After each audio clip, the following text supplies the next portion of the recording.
Chapter का नाम है बच्चों बैंक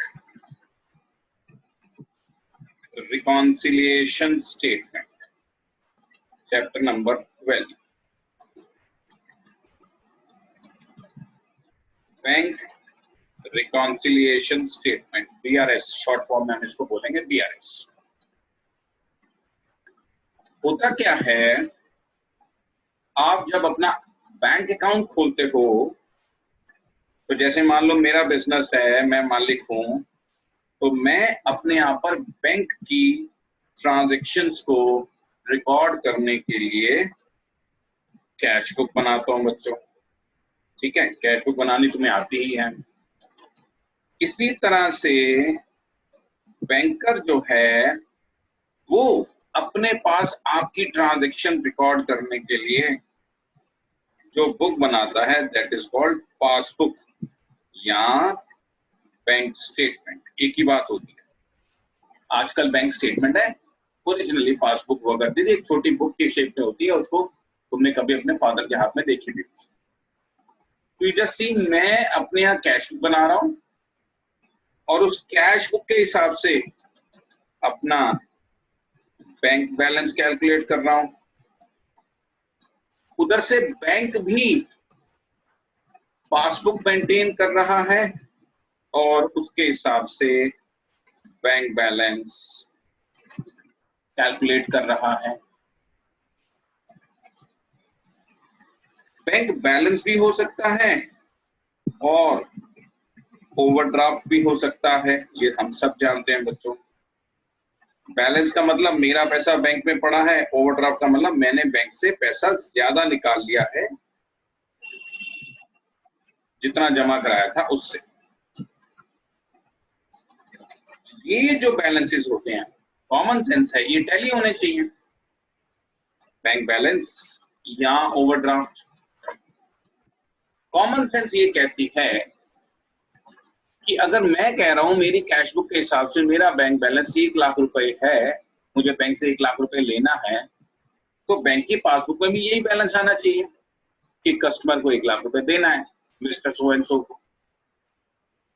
तो मेरा कैश बुक का बैंक बैलेंस और उधर से पासबुक का बैंक बैलेंस टैली होना चाहिए, लेकिन ऐसा आमतौर पर होता नहीं है। कभी भी ये बैलेंसेस आपस में टैली नहीं करते। क्यों टैली नहीं करते हैं? क्योंकि बहुत सारी ट्रांजैक्शंस में डिफरेंसेस चल रहे होते हैं। ध्यान से सुनना, ये थियरी भी है, प्रैक्टिकल लाइफ में समझने के लिए भी है और इस चैप्टर का बेस भी है। तुम जब बुक खोलोगे तो उसमें रीडिंग करोगे थियरी पार्ट का, तो उसमें आपको ये नजर आएंगे कि balance, bank balance as per cash book और bank balance as per passbook tally नहीं होता। And there are several causes of difference. क्या क्या कॉजेज हो सकते हैं? ध्यान से सुनना, लॉजिकल है। मैंने लोगों को चेक काट कर दिए, लेट अस अज्यूम मैंने किसी को 20,000 का चेक काट के दिया, किसी को 5,000 का, किसी को 10,000 का, किसी को 40,000 का, किसी को 30,000 का। मैंने लोगों को चेक काट कर दिए, लेकिन उसमें से कुछ लोग अभी तक बैंक से पैसा लेने पहुंचे नहीं। कई बार होता है, किसी ने चेक मुझसे तो ले लिया लेकिन बैंक में डाला ही नहीं, तो मेरा बैंक से माइनस ही नहीं होगा। बैंक को क्या पता मैंने किसी को चेक दिया भाई।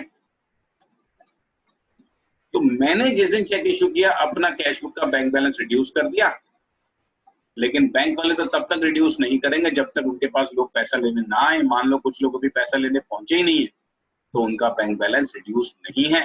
कैश बुक में रिड्यूस्ड है, पासबुक में रिड्यूस नहीं है, डिफरेंस आ गया। ठीक है।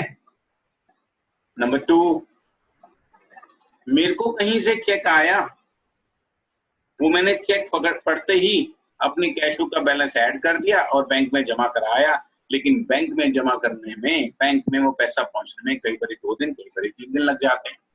तो उन 2-3 दिन के लिए मेरी कैश बुक का बैलेंस ज्यादा रहेगा, पासबुक का बैलेंस कम रहेगा।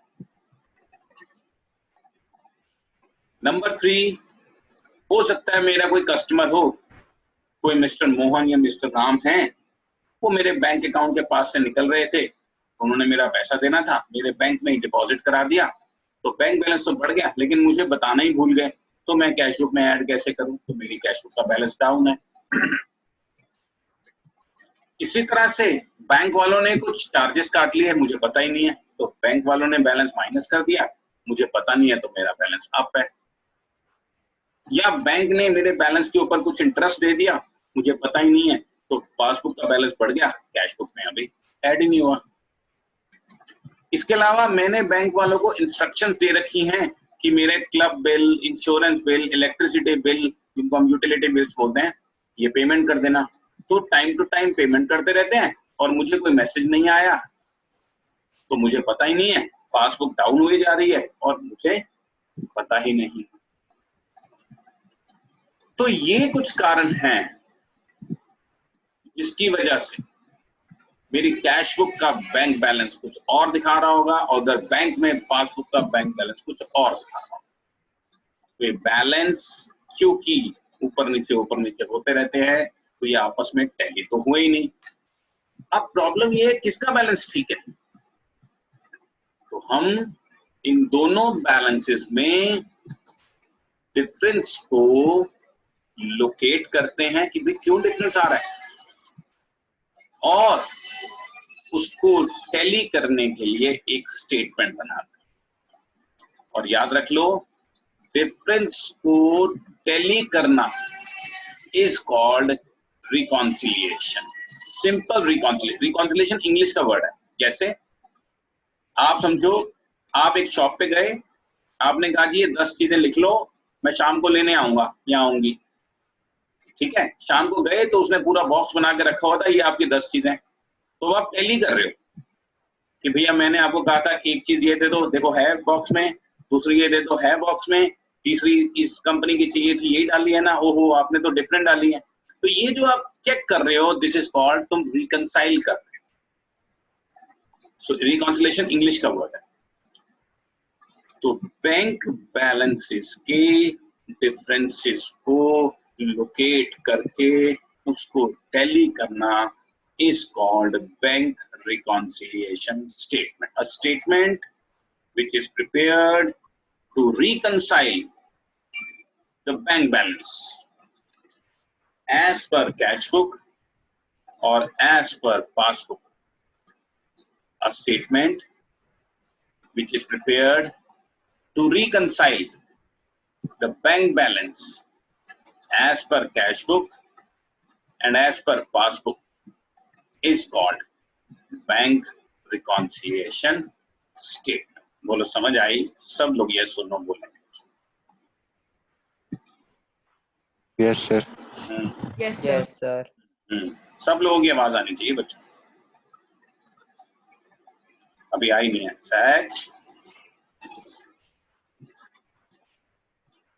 सहज, संचित, लावण्य, गुरसिमर ओके है ना? Yes sir. Manya, Sahaj, Rohan and Dhairya? Yes sir. Yes sir. ठीक, शाबाश। तो क्यों बनाई जाती है ये मैंने आपको थियरी बताई। फर्स्ट 2 पेजेस इसके थियरी के, नहीं 2 नहीं 3-4 पेजेस हैं, बहुत अच्छी तरह रीड करना, क्योंकि इस वीक के एंड में इस चैप्टर का मैं टेस्ट लूंगा और उसमें जो भी मैं तुम्हारे को कंसेप्चुअल समझा रहा हूँ और वो जो बुक में तुम थ्योरी रीड करोगे उस पर बेस्ड ही मेनली क्वेश्चन होंगे, ठीक है? ठीक है ना? तो इसलिए रीड जरूर करना है, मेरी बात को ध्यान से सुनना है, रिकॉर्डिंग चल रही है, रिकॉर्डिंग बार बार सुनाई। बीआरएस यानी कि बैंक रिकॉन्सिलिएशन स्टेटमेंट क्यों बनाई जाती है ये मैंने आपको बताया, डिफरेंसेस किन वजहों से होते हैं ये भी मैंने आपको बताया। अब कैसे बनाई जाती है इसका मैं आपको फॉर्मेट दे रहा हूं, एक मिनट।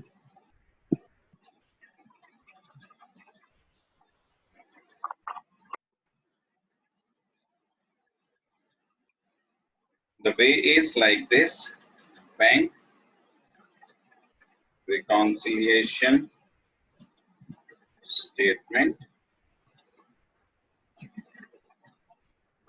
और साथ में एस लिख दिया था। एज ऑन, किसी भी डेट पे हम लोग बना सकते हैं। तो किस डेट पे बना रहे हैं? 1 जनवरी, 15 जनवरी, 20 जनवरी, 25 जनवरी, 1 फरवरी का बना रहे हैं। तो डेट लिख के आपको बस 3 ही कॉलम बनाने हैं। First column is particulars, second column is plus amount and third column is minus amount। ठीक है जी। First column is particulars, second is plus amount, third is minus amount। हम कुछ प्लस करेंगे, कुछ माइनस करेंगे। प्लस करने वाले प्लस कॉलम में आएंगे, माइनस करने वाले माइनस। मान लो हमारा क्वेश्चन, हम लोग चलेंगे कैश बुक से। देखो मान लो मेरा कैश बुक का इतना बैलेंस है, तो डिफरेंस लोकेट करते करते करते करते हम पासबुक के बैलेंस पे पहुंचे। और अगर हम पासबुक से चले हैं तो डिफरेंस लोकेट करते करते कैश बुक पे पहुंचेंगे। तो एक बुक से चलेंगे दूसरे बुक पे पहुंचेंगे। तो अगर हम starting as per cash book कर रहे हैं तो आंसर एज पर पासबुक आएगा। और अगर स्टार्टिंग एज पर पासबुक कर रहे हैं तो answer as per cash book. बहुत सिंपल है। एज पर कैश बुक चलेंगे तो आंसर एज पर पासबुक आएगा, एज पर पासबुक चलेंगे तो answer as per cash book आएगा। ध्यान से सुनते रहना मेरी बात, बहुत कुछ फॉर्मेट में ही समझ आ जाएगा। बीच में बहुत सारी ट्रांजैक्शंस को हमें ऐड करना है या लेस करना है, वो हम साथ साथ चलाते हैं। अब ध्यान से, मान लो मैं कैश बुक के हिसाब से चल रहा हूं, तो कैश बुक में मेरा बैंक बैलेंस भी हो सकता है और ओवरड्राफ्ट भी हो सकता है। बैंक बैलेंस भी हो सकता है और ओवरड्राफ्ट भी। अगर मुझे क्वेश्चन में बैलेंस दिया हुआ है तो मैं प्लस कॉलम में लिखूं। जैसे लिखा हुआ है bank balance as per cash book 30,000, तो मैं 30,000 यहाँ प्लस कॉलम में लिखूं। लेकिन अगर मुझे ओवरड्राफ्ट दिया हुआ है कि bank overdraft as per cash book 40,000, तो उस ओवरड्राफ्ट को माइनस कॉलम में लिखूं। कॉमन सेंस है, बैलेंस हमेशा पॉजिटिव अमाउंट होता है और ओवरड्राफ्ट हमेशा नेगेटिव। उसके बाद जो भी ट्रांजैक्शन ऐड होनी है, लेस होनी है, वो जो भी ऐड और लेस हमने करनी है वो करेंगे। और ऐड और लेस करने के बाद हम टोटलिंग करेंगे। मान लो प्लस कॉलम का टोटल ज्यादा है और माइनस कॉलम का टोटल कम है, तो बैलेंस कैरिड डाउन जैसे बचाते हैं ना, तो बैलेंस कैरिड डाउन मार देते हैं, नेगेटिव में बचेगा। आई रिपीट, जैसे तुम कैश बुक बनाते हुए बैलेंस कैरिड डाउन निकालते थे, प्लस का टोटल ज्यादा है तो बैलेंस माइनस में बचेगा। तो अगर प्लस का टोटल ज्यादा है और बैलेंस माइनस में बच रहा है तो हम उसे लिखेंगे बैलेंस। और अगर माइनस का टोटल ज्यादा है और बैलेंस प्लस में बच रहा है तो हम उसको लिखेंगे ओवरड्राफ्ट। हम उसको लिखेंगे ओवरड्राफ्ट। ऐसा कोई जरूरी नहीं है कि क्वेश्चन में बैलेंस दिया हो तो आंसर भी बैलेंस आए। क्वेश्चन में बैलेंस दिया हो सकता है तो आंसर ओवरड्राफ्ट भी आ सकता है। आंसर क्वेश्चन में ओवरड्राफ्ट दिया हो तो आंसर बैलेंस भी आ सकता है और ओवरड्राफ्ट भी आ सकता है। कुछ भी हो सकता है। हम प्लस माइनस के टोटल से ही सब चीजें निकाल लेंगे। सो ध्यान से दो बातों का ध्यान रखना है। पहली बात, कैश बुक चलेंगे पासबुक आएगी या पासबुक चलेंगे कैश बुक आएगी। दूसरी बात, बैलेंस दिया होगा तो हम प्लस में लेंगे, ओवरड्राफ्ट दिया होगा तो हम माइनस में लेंगे। और अपने आप जो बैलेंसिंग फिगर बचेगी माइनस कॉलम में बचेगी तो हम उसको बैलेंस लिखेंगे और प्लस कॉलम में बचेगी तो हम उसको ओवरड्राफ्ट लिखेंगे। यस सर, यहां तक बताओ मुझे, क्लियर और not? Yes sir. Everyone is okay? सब लोग ठीक हो? सो गए हो? एक ही बच्चे की आवाज आई है।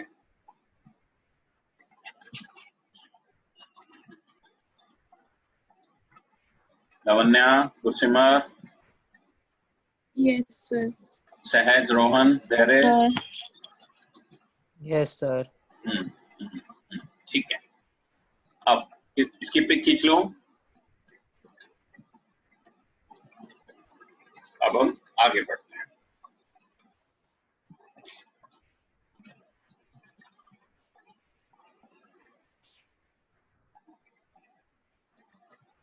पिक खींच ली बेटा?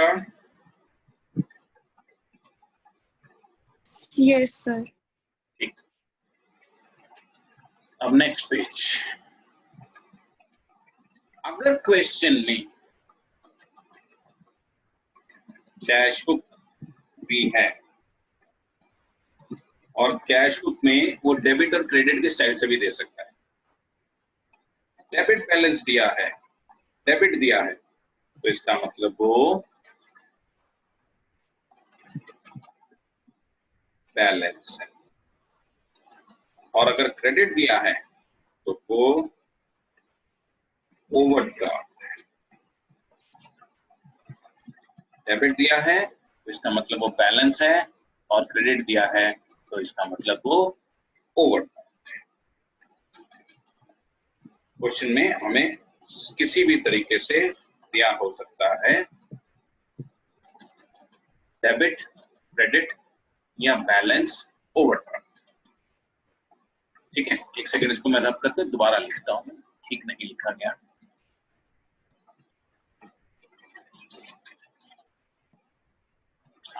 ठीक, पासबुक में ये बात उल्टी होती है बच्चों। पासबुक में अगर डेबिट दिया है तो इसका मतलब वो ओवरड्राफ्ट है, और अगर क्रेडिट दिया है तो इसका मतलब वो बैलेंस। पर आपको दोनों लर्न करने की जरूरत नहीं है, दोनों याद रखने की जरूरत नहीं है। आप सिर्फ एक कैश बुक को याद रखिए, डेबिट मतलब बैलेंस, क्रेडिट मतलब ओवरड्राफ्ट, पासबुक उल्टी होती है, ऐसे करके, राइट। और अब इस पे बेस्ड क्वेश्चन नंबर 1 अभी गुरसिमर ने भेजा है, जरा सब लोग पिक्स में निकाल लो। Bank reconciliation statement. गुरसिमर देख के बताओ कोई डेट दी हुई है क्वेश्चन में? मेरा ख्याल से नहीं दी। No, sir. तो एज ऑन लिख के ऐसे खाली डॉट डॉट डाल देना, लेकिन लिखना जरूर। अब जरा पढ़ते हैं। मैंने अभी बताया 3 ही कॉलम होते हैं, particulars,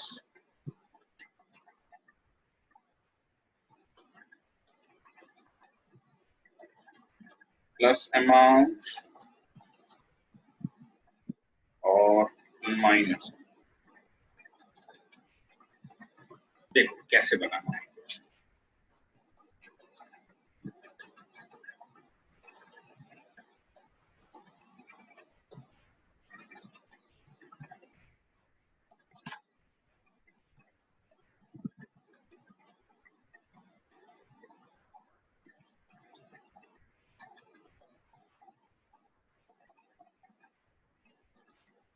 Prepare bank reconciliation statement from the following. Question number 1.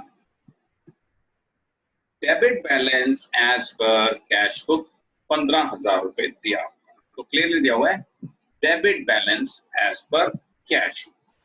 ठीक है, मैंने अभी बताया डेबिट बैलेंस होता है, सो हमने लिखना है balance as per cash book 15,000। और अब ट्रांजैक्शन को कैसे ट्रीट करना है, ध्यान से सुनना, बहुत इजीली समझ में आ जाएगा। क्वेश्चन में हमें एज पर कैश बुक दिया हुआ है बच्चों, तो अब हमने अपने आप को कंपेयर करना है पासबुक से। याद रख लो, हमें कैश बुक दी हो तो पासबुक के साथ कंपैरिजन करना शुरू करो। आप ऐसा समझो कि हमारे पास कैश बुक है, पासबुक हो गई, पासबुक में कुछ कर ही नहीं सकते, तो जो करना है कैश बुक में करें। क्या करें, देखते हैं ट्रांजैक्शन क्या है। पॉइंट नंबर 2 में देखो क्या लिखा हुआ है, checks deposited but not clear 1,000। मतलब चेक मैंने बैंक में 1000 रुपए जमा कराया है, लेकिन बैंक में अभी तक पैसा नहीं पहुंचा है। चेक मैंने बैंक में जिस दिन जमा कराया होगा अपनी कैश बुक में तो जोड़ दिया होगा, लेकिन अभी तक बैंक में पैसा नहीं पहुंचा है, तो बैंक का बैलेंस, पासबुक का बैलेंस कम है। तो मुझे जो भी करना है, मुझे इसके बराबर चलना है, ठीक गलत नहीं सोचना। बस दूसरी बुक में क्या हुआ है, पासबुक में क्योंकि बैलेंस कम है तो मैं भी बैलेंस कम कर। दोबारा बता, मैंने चेक बैंक में डिपॉजिट कराया, कैश बुक में जोड़ दिया होगा, लेकिन वो पैसा अभी तक बैंक पे पहुंचा नहीं है, तो बैंक का बैलेंस कम है, तो मैं भी अपना बैलेंस कम कर लूंगा। कम करने का मतलब less checks deposited but not cleared या credited, एक ही बात है। लेस करना है तो माइनस कॉलम में लिखेंगे, ऐड करना होगा तो प्लस कॉलम में लिखेंगे। Number 3 transaction, checks issued but not presented. मैंने लोगों को चेक काट कर दिए तो अपना कैश बुक का बैलेंस कम कर दिया, लेकिन लोग अभी तक बैंक के पास पैसा लेने पहुंचे नहीं। नॉट प्रेजेंटेड का मतलब बैंक के पास पैसा लेने नहीं पहुंचे, तो इसका मतलब बैंक के पास बैलेंस ज्यादा है। मैंने तो चेक इशू किया, बैलेंस कम कर दिया, बट उनके पास, बैंक के पास वो पैसा लेने नहीं पहुंचे, तो पासबुक में बैलेंस ज्यादा है, तो हम भी ज्यादा कर लेंगे, ऐड कर लेंगे cheques issued but not presented amount 1500 रुपए। ऐड करना है तो मतलब प्लस कॉलम में डालना है। और last transaction, bank interest. Bank वालों ने 200 रुपए इंटरेस्ट दिया। बैंक वाले जब इंटरेस्ट देते हैं तो बैलेंस बढ़ा देते हैं। हम कैश बुक वाले हैं, बैंक वालों ने बैलेंस बढ़ा दिया तो हम भी बढ़ा देंगे, क्योंकि हमने उनको ही फॉलो करना है। जैसे जैसे वो कर रहे हैं वैसे वैसे हम चल रहे हैं। बैंक इंटरेस्ट 200 रुपए ऐड करने का मतलब प्लस कॉलम में डाल देंगे। अब देखो क्वेश्चन खत्म हो गया, टोटलिंग करेंगे। जरा देख के बताओ फटाफट कि कौन से कॉलम का टोटल ज्यादा है, प्लस का या माइनस का?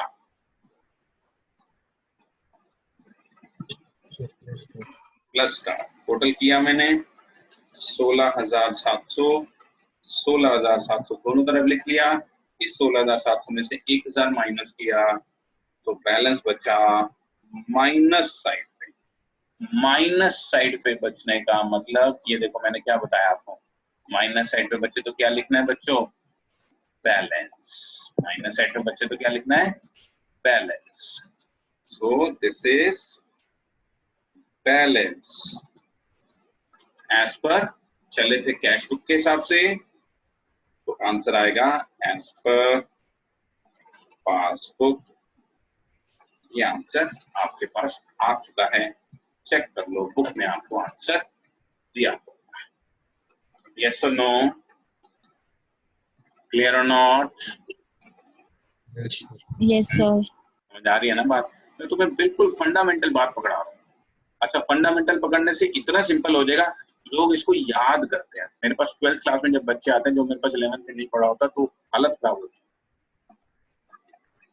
उनको पता ही नहीं होता कर क्यों रहे हैं, बस ये कर रहे हैं, याद करा रहे हैं टीचर, बेटा ऐसा दिया हो तो प्लस करना है, वैसा दिया हो तो माइनस करना, और पागल हो जाते हैं बच्चे।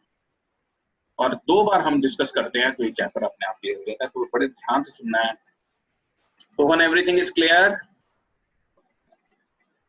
Yes, sir. संचित गुरसिमर, Yes, sir. लावण्या धैर्य, यस सर। धैर्य,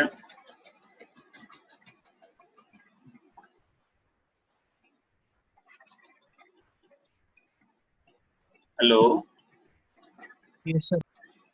सब ठीक है ना? हाँ, चल बढ़िया। बच्चों इसको पिक खींचो इसकी जरा, गुरसिमर। Sir, ले ली। ले ना? ठीक है, मीटिंग का टाइम खत्म हो रहा है, मैं आपको एक दूसरी आईडी भेजता हूँ, आप जरा उसमें अपने आप को ऐड कर